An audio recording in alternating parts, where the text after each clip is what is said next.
کچھ لوگ ایسے ہوتے ہیں کہ آتے ہیں اپنا ٹریٹمنٹ کراتے ہیں، پھر آپ کو 2 ماہ کے بعد بتاتے ہیں کہ ڈاکٹر صاحب ایک بات تو میں نے آپ سے چھپائی ہوئی تھی۔ کون سی بات تھی؟ میں تو جی نیند کی گولیاں کھاتا ہوں یا کھاتی ہوں۔ تو آپ نے پہلے کیوں نہیں بتایا؟ نہیں مجھے عادت ہے، میں پچھلے 10 سال سے کھا رہی ہوں یا کھا رہی ہوں، لیکن وہ اس سے تنگ بھی ہوتے ہیں، اس کو چھوڑنا میں نہیں چاہتے۔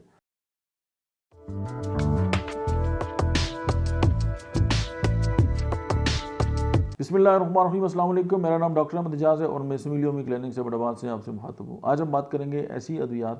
کچھ لوگ ایسے ہوتے ہیں کہ آتے ہیں اپنا ٹریٹمنٹ کراتے ہیں، پھر آپ کو 2 ماہ کے بعد بتاتے ہیں کہ ڈاکٹر صاحب ایک بات تو میں نے آپ سے چھپائی ہوئی تھی۔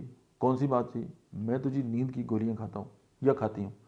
تو آپ نے پہلے کیوں نہیں بتایا؟ نہیں مجھے عادت ہے، میں پچھلے 10 سال سے کھا رہی ہوں یا کھا رہی ہوں، لیکن وہ اس سے تنگ بھی ہوتے ہیں، اس کو چھوڑنا میں نہیں چاہتے، اور وہ اگر چھوڑنا چاہتے ہیں تو وہ ان کو نہیں چھوڑتی۔ ظاہر ہے ٹرنکولائزر یا خواب آور ادویات یا اس طرح کی ہیں کہ وہ نیند تو لاتی ہیں لیکن کوالٹی سلیپ نہیں ہوتی۔ آپ مجھے کوئی ایسا بندہ بتا دیں کہ وہ نیند کی اگر گولی کھاتا ہے اور اس کے بعد جب صبح اٹھتا ہے تو اس کا جسم جو ہے وہ فریش ہوتا ہو۔ وہ ان کا جسم ٹوٹا ہوتا ہے، تھکے ہوتے ہیں، جسم کے اندر ایسے لگتا ہے جیسے ساری رات وہ کام کرتے رہے ہیں، تو بالکل تھکاوٹ ہوتی ہے۔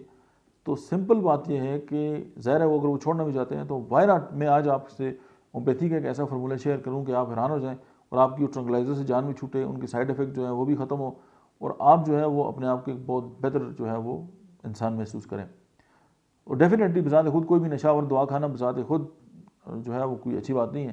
اب اس میں ہومیوپیتھی کی جو میڈیسن ہے، ایک تو ہے نکس اومیکا، سیکنڈلی ہے پیسی فلورا۔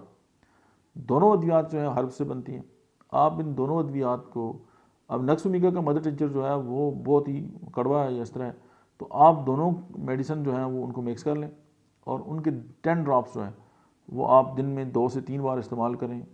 آپ 3-4 دن استعمال کریں گے، آپ کو اتنی بہترین نیند آئے گی اور آپ حیران ہو جائیں گے کہ آپ کو ادویات کی ضرورت بھی نہیں پڑی اور آپ کی ان سے جان بھی چھوٹ جائے گی۔ لیکن کوئی بھی دوا استعمال کرنے سے پہلے کسی بھی ہومیوپیتھک ڈاکٹر سے مشورہ کرنا نہ بھولیں۔ Thank you.